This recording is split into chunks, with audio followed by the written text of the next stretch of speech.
Hey guys, this is Victor with Perfect Fight Response, and today we're talking about the top 3 mistakes martial artists make when they're trying to learn self-defense. These are some really good mistakes. This is probably one of my favorite topics. Just not because I like disparaging martial artists, but because I like correcting these mistakes. I've made them all in my career, so don't take it personally if I nail you with one of these mistakes and you happen to be making it yourself. Just take a breath and try to learn from it. Try to correct that mistake, okay? So the first mistake martial artists make as they're learning self-defense is that they will ignore adrenaline. Now this is a pretty big topic, and you really can't spend too much time talking about it and addressing it, okay? Now here's a couple of things that adrenaline will do to you. Even a low-level adrenaline rush, even just a little bit of nervousness, will make your legs shake, it'll make your hands shake, it'll probably make your palms sweaty, it'll give you butterflies in the stomach, it'll make you feel afraid, and it'll also cause a cognitive drop. Now the cognitive drop, out of all of these, is probably the most important and the most damning. Back during my bouncing days, we had an experience where there was this very large male, very mean looking, who would always kind of give the mean eye, the evil eye, to me and everyone on my team.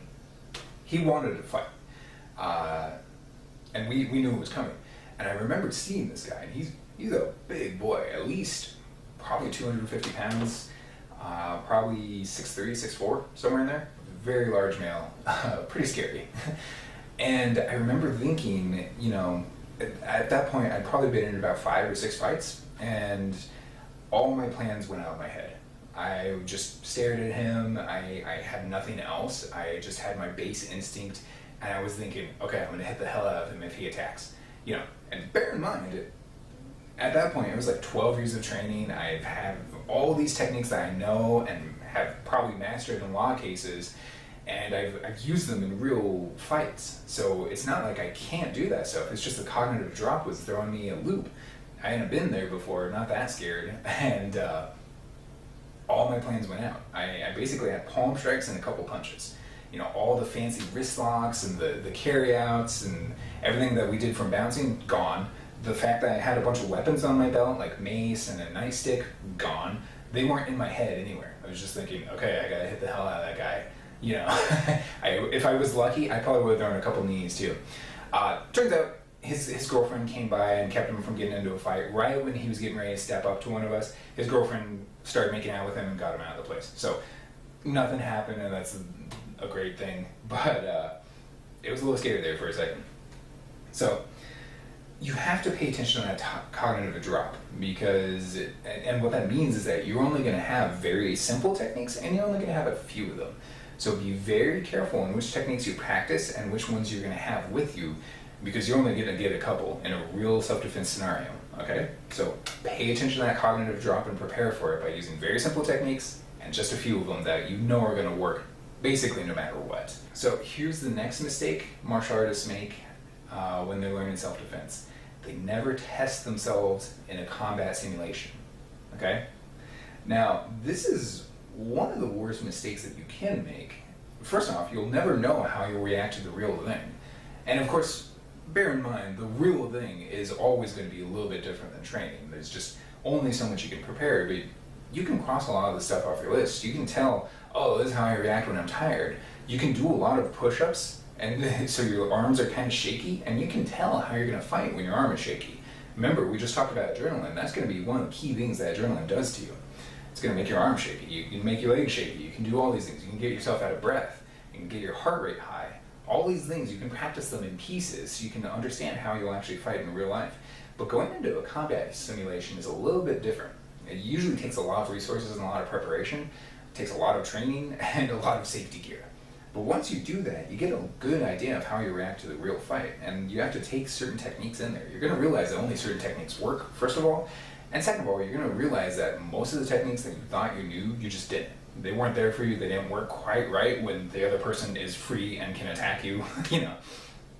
It's very different, okay? So get as close as you can to a real fight while staying safe, all right? And you're also going to figure out that you're going to find a deeper level to your techniques, okay? If you know anything about me, I can't tell which video this is in the chain, but There will be a video out there at some point where I talk about my bully and how I learned 2 wrist locks, and that's what really worked, and it worked fine against him and kept me safe and got him scared of me for the rest of high school. And for a long time, I thought wrist locks were really good. You know, this is it. This is, oh yeah, I got to learn a lot of these, and I really focused on a lot.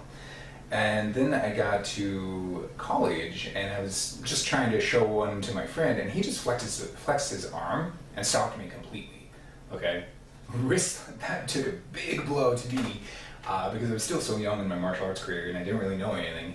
Wrist locks depend completely on surprise. If anyone sees them coming, they're going to stop you right away. And the only reason we figured that out is because we went to these combat simulations. The Aikido guys that we went to, they didn't know that. They never told us that. Very few people told us that.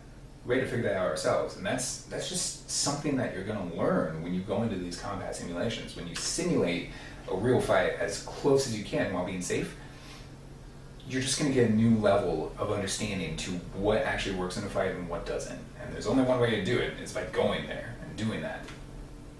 Also, I do have to say, you're also going to figure out that those wrist grabs that everyone starts, like that's how most people teach. That's how most people teach wrist locks.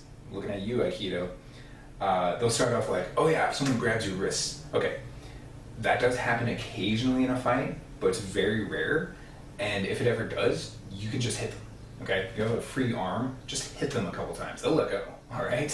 Don't worry about trying to do some wrist lock or whatever. Half of them don't work anyway, and you know, hitting them, that's going to get them to let go. It's going to get them to cover up and freak out, and it's going to be much better than any kind of wrist grab. And still, I gotta say, I haven't ever seen a wrist grab in real fighting for myself. So take that for what you will. I don't think they ever happen.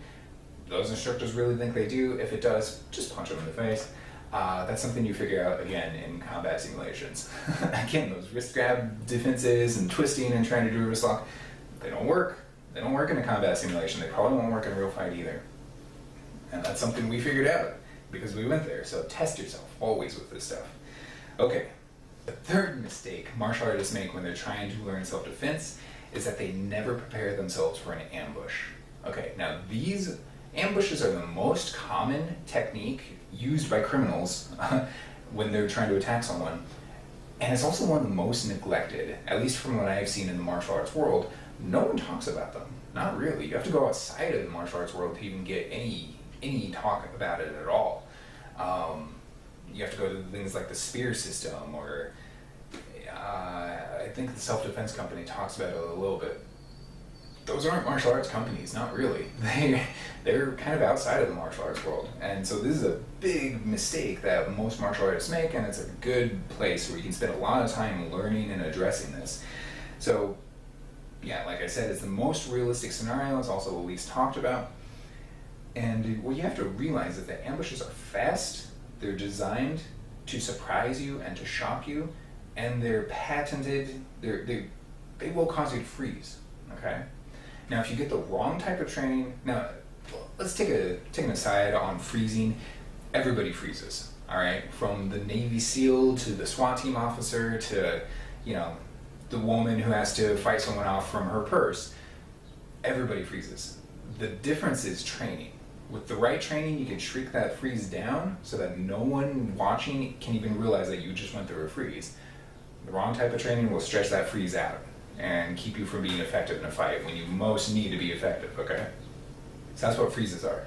Now, criminals have figured this out, bad guys have figured this out, and when they attack you, when they set an ambush and, you know, try to get your wallet or try to do worse, they know how to make you freeze. And they will do it. And you will respond because it's a natural primal reaction.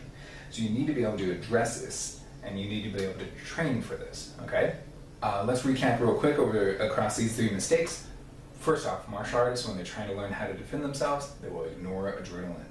And so you gotta start preparing for this. You gotta start addressing the cognitive drop, because that's probably the worst part of adrenaline. You have to focus on very simple techniques, and you have to focus on very few of them. If you know more than 10 techniques, that's probably too much. They won't be there for you in a real fight without a lot of training, okay? The second mistake martial artists make is that they never test their techniques under combat simulations. So go there, make it as realistic of a mugging as you can. Throw on some safety gear and make it happen. Go out there, see what happens. Try it at night. Try it in the parking lot. Try it with someone shouting at you. Try it with a fake knife. Try all those things.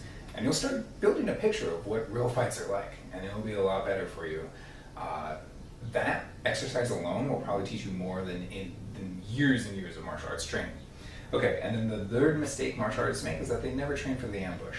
It's one of the most common self-defense scenarios, and it's the least talked about in the martial arts world, okay? Now, if you'd like to start building your own perfect fight response and learning how to counter an ambush, sign up to my email list. We're building videos like this all the time. We're building courses. We're going to be putting out a lot of material for free, and you can actually build your perfect fight response for free just by signing up to the email list. So go ahead and do that. If you like this video, like it, subscribe it, comment any questions. You can, of course, get to my website and ask me questions through there. Yeah, that's all I got. I'll see you inside my course.